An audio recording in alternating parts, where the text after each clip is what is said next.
Welcome to Easy Endo Preps Endo in a Bite. I'm Dr. Sumbul Beg, and this podcast is your quick study snack designed for busy endocrinologists who want fast, board-relevant content that actually sticks. Whether you are preparing for initial certification, recertifying, completing the LKA, or simply staying sharp in clinic, this podcast is built for you. If you want my full board-focused system, visit easendoprep.com where you can enroll in the complete Easy Endo Prep Board Review course or start a free trial. Today, we are going to discuss cardiovascular kidney metabolic syndrome, often abbreviated CKM syndrome, using a clinical case to guide the discussion. The American Heart Association introduced the CKM framework in 2023 to highlight an important concept in modern medicine. Obesity, diabetes, chronic kidney disease, and cardiovascular disease are not separate diseases. They represent a single interconnected disease continuum that progresses over time. The purpose of the CKM framework is to help clinicians identify risk earlier, stage disease earlier, and intervene earlier. To understand how this works in practice, let's start with a patient. Imagine a patient you are seeing in clinic. This patient has type 2 diabetes, obesity, and high triglycerides. On physical examination, you notice decreased lower extremity pulses, raising concern for peripheral artery disease. Peripheral artery disease represents established atherosclerotic cardiovascular disease. So immediately you recognize that this patient is high risk from a cardiometabolic standpoint. Now the key question becomes, where does this patient fall within the CKM continuum? The American Heart Association CKM staging system organizes disease progression into 5 stages. Stage 0, no metabolic disease. Stage 0 represents individuals with no cardiometabolic risk factors. These patients have a normal glucose, normal blood pressure, normal lipids, normal kidney function. No excess adiposity at this stage, no pharmacologic therapy is indicated. Management focuses entirely on prevention. The goal at stage 0 is straightforward: prevent metabolic disease before it develops. Stage 1, excess adiposity. Stage 1 represents excess or dysfunctional adiposity before metabolic disease develops. This includes individuals with obesity, abdominal adiposity, pre-diabetes, or impaired fasting glucose. At this stage, the focus is aggressive weight management and lifestyle intervention. Stage 2 represents the development of metabolic disease. This includes conditions such as type 2 diabetes, hypertension, dyslipidemia, metabolic syndrome, moderate risk of chronic kidney disease. At this stage, clinicians should begin running a structured medication checklist. First question, is the patient on metformin? Second question, does the patient need a GLP-1 receptor agonist or SGLT2 inhibitor? In adults with type 2 diabetes and established cardiovascular disease, indicators of high cardiovascular risk, heart failure, or chronic kidney disease, a GLP-1 receptor agonist and or an SGLT2 inhibitor with demonstrated cardiovascular benefit is recommended as part of the glucose-lowering plan, independent of baseline hemoglobin A1C and independent of metformin use. GLP-1 receptor agonists with cardiovascular benefit include semaglutide, liraglutide, dulaglutide. These medications improve glycemic control, promote weight loss, and reduce major adverse cardiovascular events. Third question, is statin therapy optimized? Fourth question, is blood pressure controlled? Guidelines recommend a blood pressure target of less than 130 over 80 millimeters of mercury when it can be safely achieved.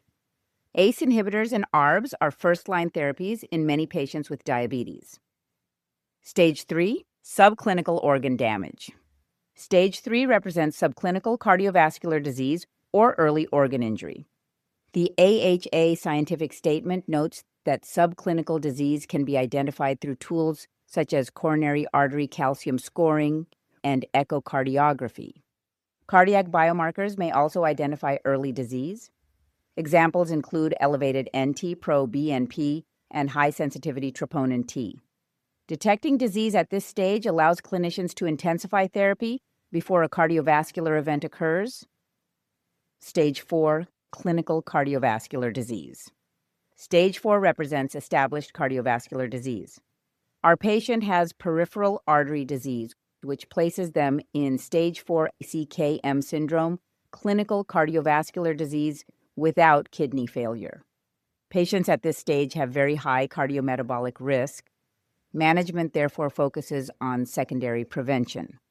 Management of CKM syndrome also involves broader aspects of care.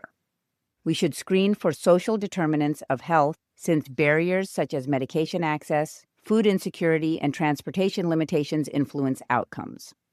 Patients benefit from an interdisciplinary care team including endocrinology, cardiology, nephrology, nutrition, and behavioral health support.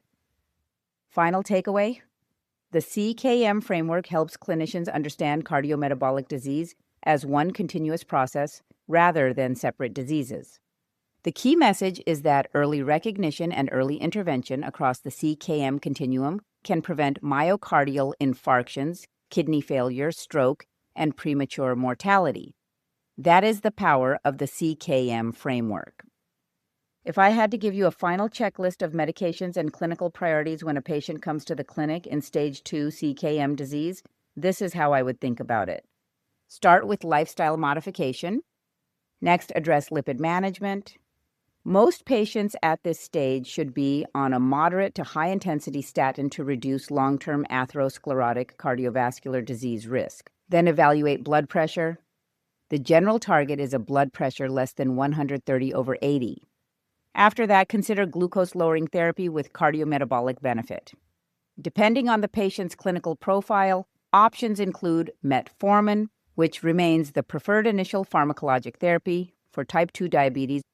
When not contraindicated, a GLP-1 receptor agonist with cardiovascular benefits such as semaglutide, liraglutide, or dulaglutide. These are particularly useful in patients with obesity or elevated cardiovascular risk. And start an SGLT2 inhibitor, especially in patients with chronic kidney disease, heart failure risk, or established cardiovascular disease. Next, think about renin angiotensin system blockade. An ACE inhibitor or ARB should be used in patients with diabetes who have hypertension or albuminuria because these agents slow progression of diabetic kidney disease and reduce cardiovascular risk. Finally, consider finerenone, but only when specific criteria are met.